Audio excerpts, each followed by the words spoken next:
بسم اللہ الرحمن الرحیم۔ شروع کرتا ہوں اللہ کے نام سے جو بے انتہا مہربان نہایت رحم والے ہیں۔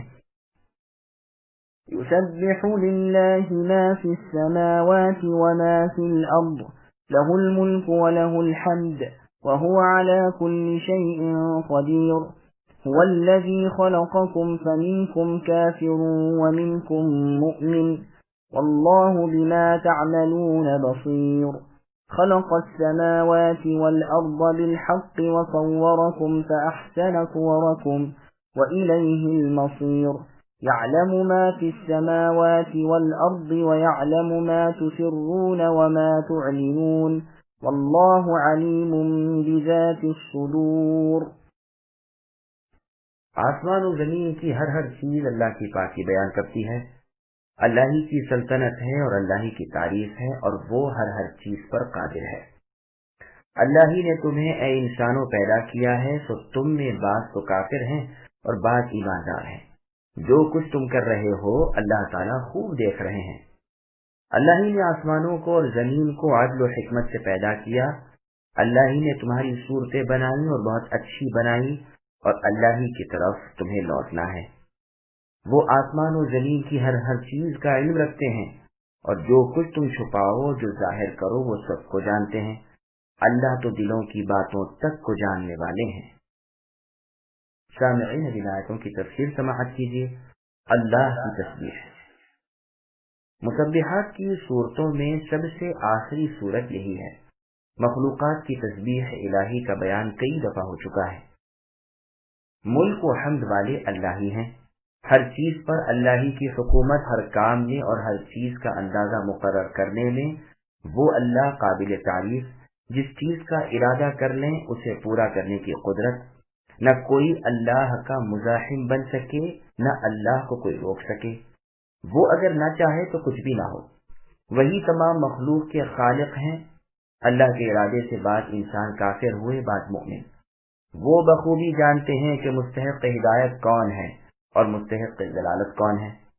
وہ اپنے بندوں کے اعمال پر شاہد ہے اور ہر عمل کا پورا بدلہ دیں گے۔ اللہ نے عدل و حکمت کے ساتھ آسمان و زمین کی پیدائش فرمائی۔ اللہ ہی نے تمہیں پاکیزہ خوبصورت شکلیں دے رکھی ہیں، جیسے اور جگہ ارشاد ہے یا ایھا الانسان ما غرک بربک الکریم الی آخر الآیات۔ اے انسان، تجھے تیرے رب کریم سے کس چیز نے غافل کر دیا؟ وہ اللہ ہی تو ہے جس نے تجھے پیدا کیا، پھر درست کیا، پھر ٹھیک ٹھاک کیا اور جس صورت میں چاہا تجھے ترکیب دی۔ اور جگہ ارشاد ہے اللہ الذی جعل لکم الارض قرارا الی آخر الآیہ، یعنی اللہ ہی ہے جس نے تمہارے لیے زمین کو قرارگاہ اور آسمان کو چھت بنایا اور تمہیں بہترین صورتیں دی اور پاکیزہ چیزیں کھانے کو عنایت فرمائی۔ آخر سب کو اللہ ہی کی طرف لوٹنا ہے۔ آسمان و زمین اور ہر نفس کا، کائنات کا علم اللہ ہی کو ہے، یہاں تک کہ دل کے ارادوں اور پوشیدہ باتوں سے بھی اللہ بخوبی واقف ہے۔ أَلَمْ يَأْتِكُمْ نَبَأُ الَّذِينَ كَفَرُوا مِن قَبْلُ فَذَاقُوا وَبَالَ أَمْرِهِمْ وَلَهُمْ عَذَابٌ أَلِيمٌ ذَلِكَ بِأَنَّهُ كَانَتْ تَأْتِيهِمْ رُسُلُهُم بِالْبَيِّنَاتِ فَقَالُوا أَبَشَرٌ يَهْدُونَنَا فَكَفَرُوا وَتَوَلَّوْا وَاسْتَغْنَى اللَّهُ وَاللَّهُ غَنِيٌّ حَمِيدٌ زعم الذين كفروا أن لن يبعثوا قل بلى وربي لتبعثن ثم لتنبؤن بما عملتم وذلك على الله يسير فآمنوا بالله ورسوله والنور الذي أنزلنا والله بما تعملون خبير يوم يجمعكم ليوم الجمع ذلك يوم التغابن ومن يؤمن بالله ويعمل صالحا يكفر عنه سيئاته ويدخله جنات تجري من تحتها الأنهار خالدين فيها أبدا ذلك الفوز العظيم والذين كفروا وكذبوا بآياتنا أولئك أصحاب النار خالدين فيها وبئس المصير۔ کیا تمہارے پاس اس سے پہلے کے کافروں کی خبر نہیں پہنچی جنہوں نے اپنے اعمال کا وبال چکھ لیا اور جن کے لیے دردناک عذاب ہے؟ اس لیے کہ ان کے پاس ان کے رسول معجزے لے کر آئے تو انہوں نے کہہ دیا کہ کیا انسان ہماری رہنمائی کریں گے؟ پس انکار کر دیا اور منہ پھیر لیا۔ اللہ نے بھی بے نیازی کی اور اللہ تو ہے ہی بہت بے پرواہ سب خوبیوں والے۔ ان کافروں کا خیال ہے کہ دوبارہ زندہ نہ کیے جائیں گے۔ اے نبی آپ کہہ دیجئے کہ ہاں اللہ کی قسم تم ضرور دوبارہ زندہ کیے جاؤ گے، پھر جو تم نے کیا ہے اس کی خبر دیے جاؤ گے۔ اللہ پر یہ بالکل ہی آسان ہے۔ تو تم اللہ پر اور اللہ کے رسول پر اور اس نور پر جسے ہم نے نازل فرمایا ہے ایمان لاؤ، اور اللہ تعالیٰ تمہارے ہر عمل پر باخبر ہے۔ جس دن اللہ تم سب کو اس جمع ہونے کے دن جمع کریں گے وہ یہی دن ہے ہار جیت کا۔ جو شخص اللہ پر ایمان لا کر نیک عمل کرے اللہ اس سے اس کی برائیاں دور کر دیں گے اور اسے جنتوں میں لے جائیں گے جن کے نیچے نہریں بہہ رہی ہیں، جن میں وہ ہمیشہ ہمیش رہیں گے۔ یہی بہت بڑی کامیابی ہے۔ اور جن لوگوں نے نہ مانا اور ہماری آیتوں کو جھٹلایا وہ سب جہنمی ہیں جو جہنم میں ہمیشہ رہیں گے، وہ بہت بری جگہ ہے پھر جانے کی۔ سامعین اب ان آیتوں کی تفسیر سماعت کیجیے۔ کافروں کی سزا۔ یہاں اگلے کافروں کے کفر کا اور ان کی بری سزا اور بدترین بدلے کا ذکر ہو رہا ہے کہ کیا تمہیں تم سے پہلے منکروں کا حال معلوم نہیں کہ رسولوں کی مخالفت اور حق کی تکذیب کیا رنگ لائی، دنیا اور آخرت میں برباد ہو گئے، یہاں بھی اپنے بد افعال کا خمیازہ بھگتا اور وہاں کا بھگتنا ابھی باقی پڑا ہے جو نہایت الم انگیز ہے۔ اس کی وجہ بجز اس کے کچھ نہیں کہ دلائل و براہین اور روشن نشان کے ساتھ جو انبیاء اللہ ان کے پاس آئے انہوں نے انہیں نہ مانا اور اپنے نزدیک اسے محال جانا کہ انسان پیغمبر ہو اور انہی جیسے ایک آدم ذات کے ہاتھ پر انہیں ہدایت دی جائے، بس انکار کر بیٹھے اور عمل چھوڑ دیا۔ اللہ تعالی نے بھی ان سے بے پرواہی برتی، وہ تو غنی ہے ہی اور ساتھ ہی لائق حمد و ثنا ہے۔ مشرکین قیامت کے منکر ہیں۔ اللہ تعالیٰ فرماتے ہیں کہ کفار و مشرکین ملحدین کہتے ہیں کہ مرنے کے بعد اٹھیں گے ہی نہیں۔ تم اے نبی ان سے کہہ دو کہ ہاں اٹھو گے، پھر تمہارے تمام چھوٹے بڑے کھلے چھپے اعمال کا اظہار تم پر کیا جائے گا۔ سنو تمہارا دوبارہ پیدا کرنا، تمہیں بدلے دینا وغیرہ تمام کام اللہ تعالیٰ پر بالکل آسان ہے۔ یہ تیسری آیت ہے کہ اللہ تعالیٰ نے اپنے نبی صلی اللہ علیہ وسلم کو قسم کھا کر قیامت کی حقانیت کے بیان کرنے کو فرمایا ہے۔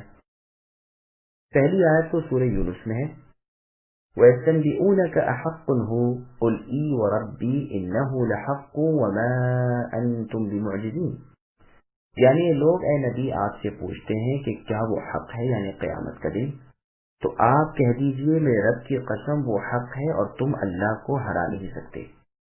دوسری آیت سورہ سبا میں ہے، وَقَالَ الَّذِينَ كَفَرُوا لَا تَأْتِينَا السَّاعَةُ قُلْ بَلَى وَرَبِّي لَتَأْتِيَنَّكُمْ، کافر کہتے ہیں ہم پر قیامت نہ آئے گی۔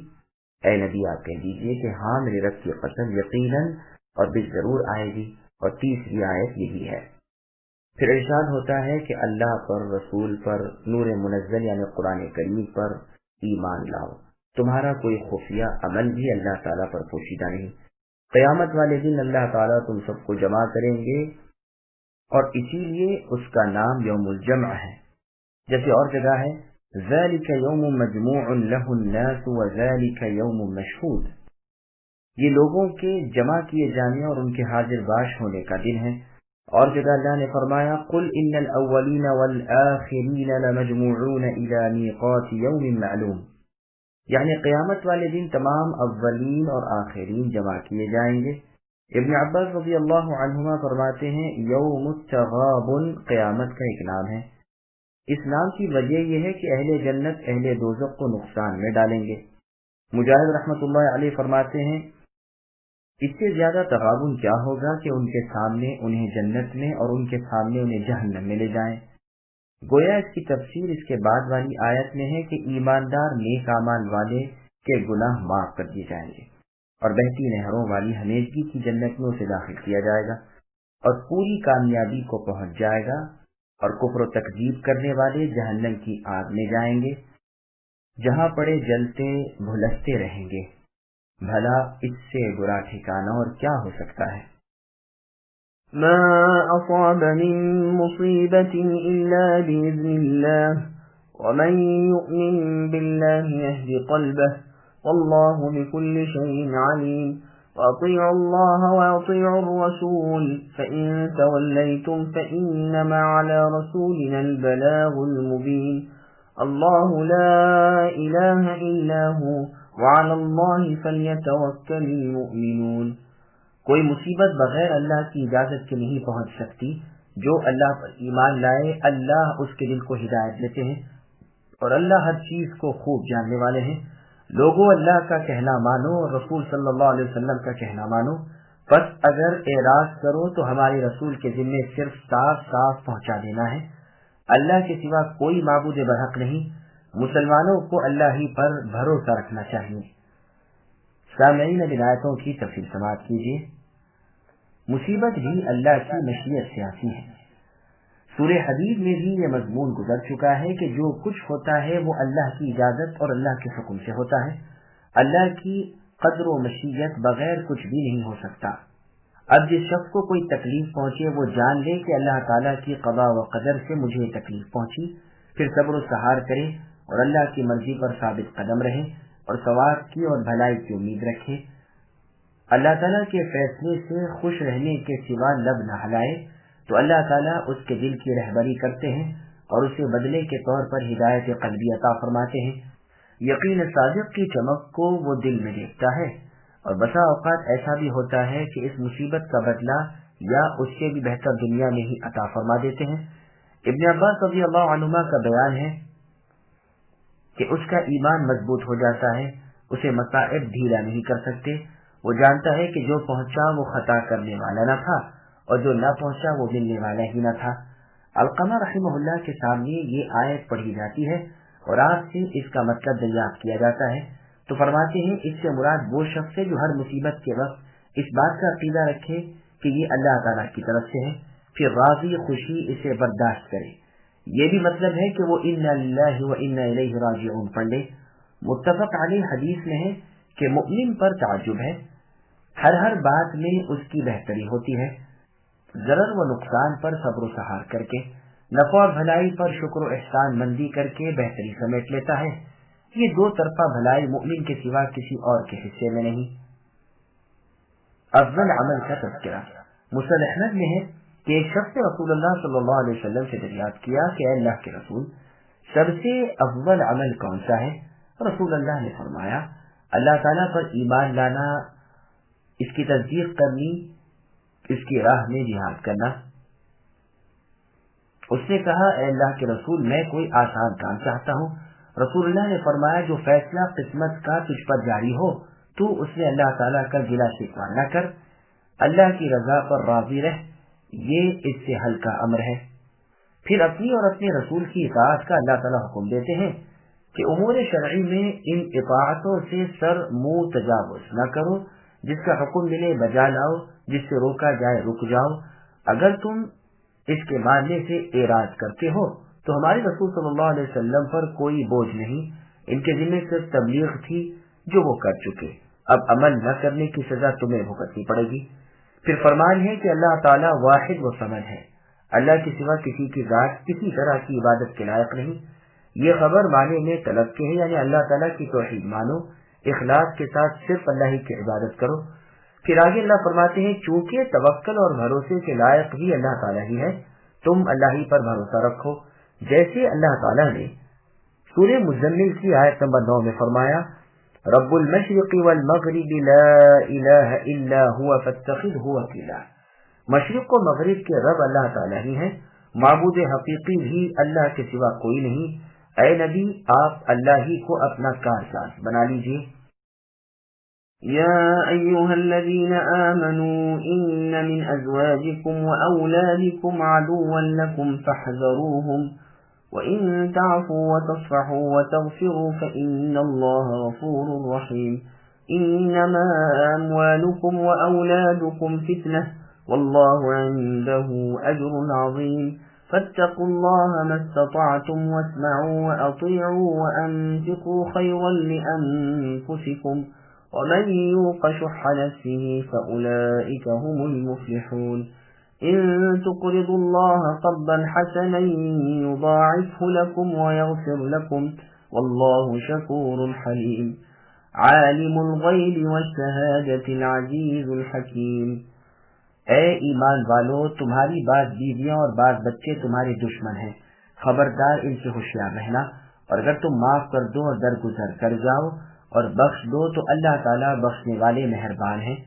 تمہارے مال اور اولاد تو سراسر تمہاری آزمائش ہی ہے، اور بہت بڑا اجر اللہ کے پاس ہے، پس جہاں تک تم سے ہو سکے اللہ سے ڈرتے رہو اور سنتے رہو اور مانتے چلے جاؤ، اور اللہ کی راہ میں خیرات کرتے رہو جو تمہارے لیے بہتر ہے، اور جو شخص اپنی نفس کی حرص سے محفوظ رکھا جاتا ہے وہی کامیاب ہے۔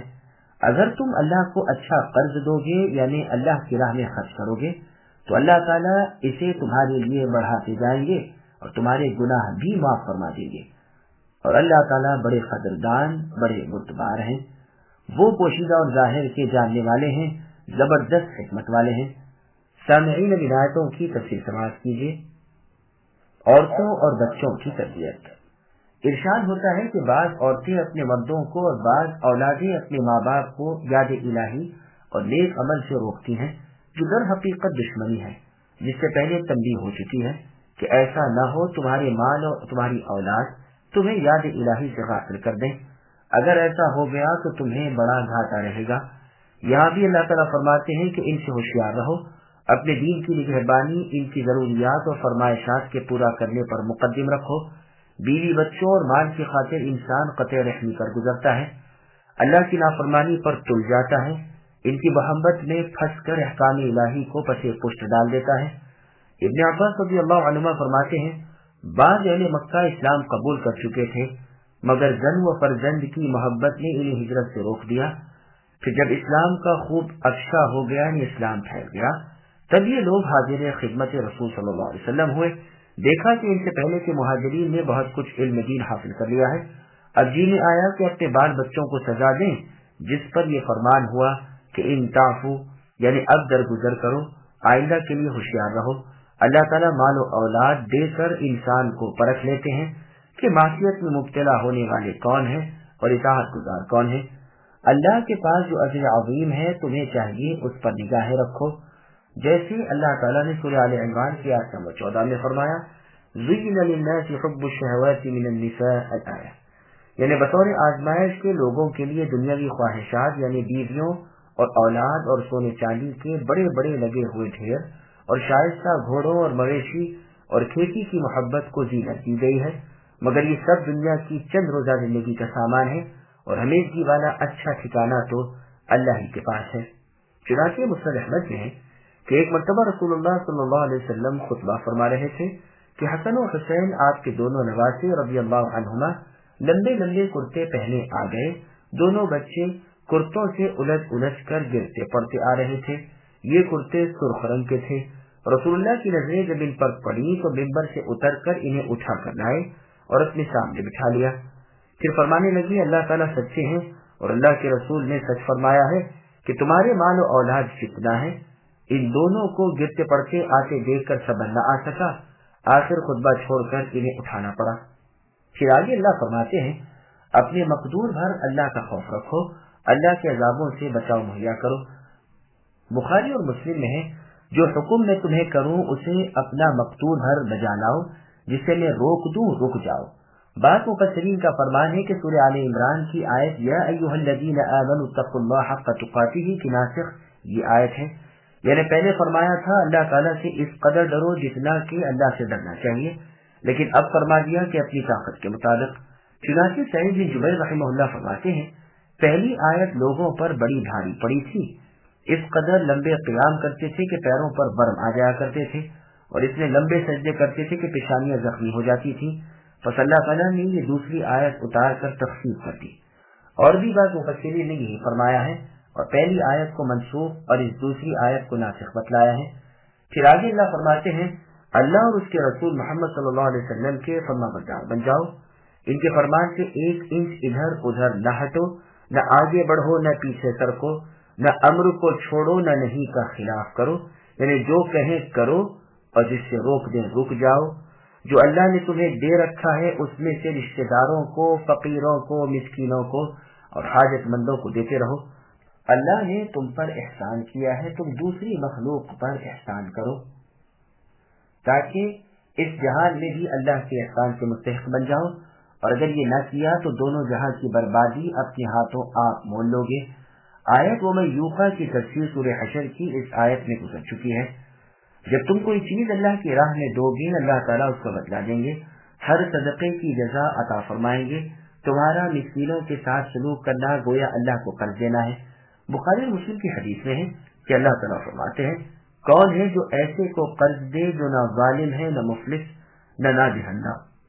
بس اللہ تعالیٰ فرماتے ہیں وہ تمہیں بہت کچھ بڑھا چڑھا کر پھیر دیں گے، جیسے سورہ بقرہ میں بھی فرمایا ہے کہ کئی کئی گناہ بڑھا کر دیں گے، ساتھ ہی خیرات سے تمہارے گناہ معاف کر دیں گے۔ اللہ بڑے قدردان ہے، تھوڑی سی نیکی کا بہت بڑا اجر دیتے ہیں۔ وہ بردبار ہیں، درگزر کرتے ہیں، بخش دیتے ہیں، گناہوں سے اور لغزشوں سے چشم پوشی کر لیتے ہیں، خطاؤں اور برائیوں کو معاف فرما دیتے ہیں۔ وہ چھپے کھلے کے عالم ہیں، وہ غالب اور باحکمت ہیں۔ ان اسماء حسنہ کی تفسیر کئی مرتبہ اس سے پہلے گزر چکی ہے۔ اللہ تعالیٰ کے فضل و کرم اور لطف و رحم سے سورہ تغابن کی تفسیر ختم ہوئی۔ فالحمدللہ۔